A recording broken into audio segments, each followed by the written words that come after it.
Look at all this offering we're collecting. This church has silver and gold.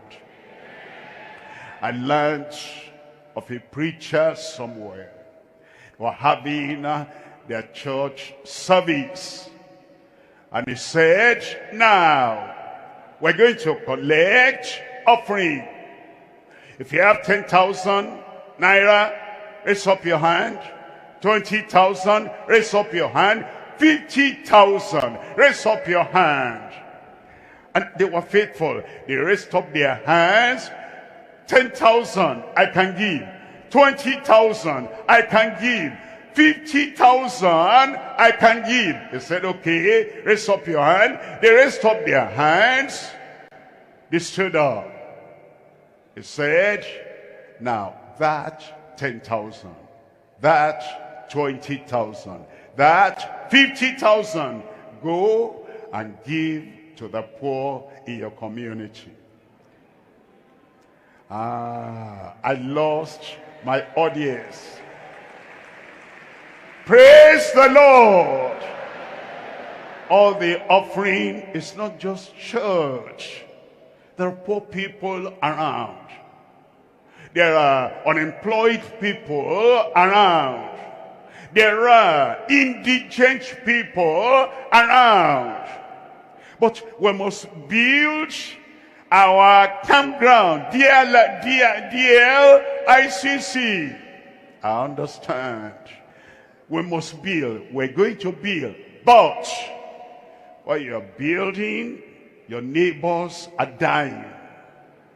Your neighbors who do not have anything to feed themselves. And your fellow brother, your fellow sister has nothing to send children to school. We'll build DLICC, Deeper Life International Conference Center, but will not throw our hands up in the air.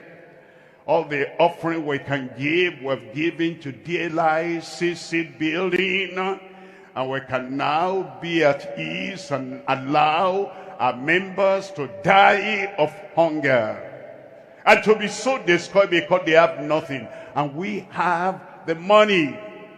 And what if this church, like we used to do in the olden days, good old days, that will reserve an amount of money aside for charity, that will say, as we're giving, we allocate this amount to the building of DLICC. We allocate this amount to building the district church.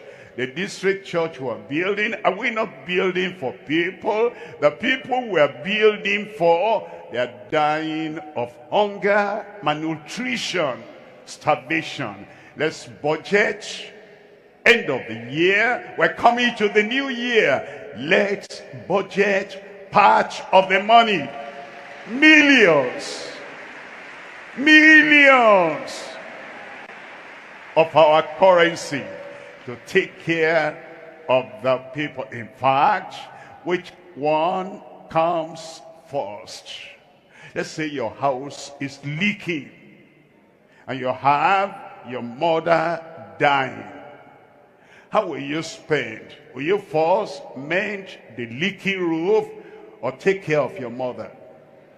Which one will you do first? We should give priority to members of our church, even those who are not members, and we know them, and we can contact them. Silver and gold. Now we have silver and gold.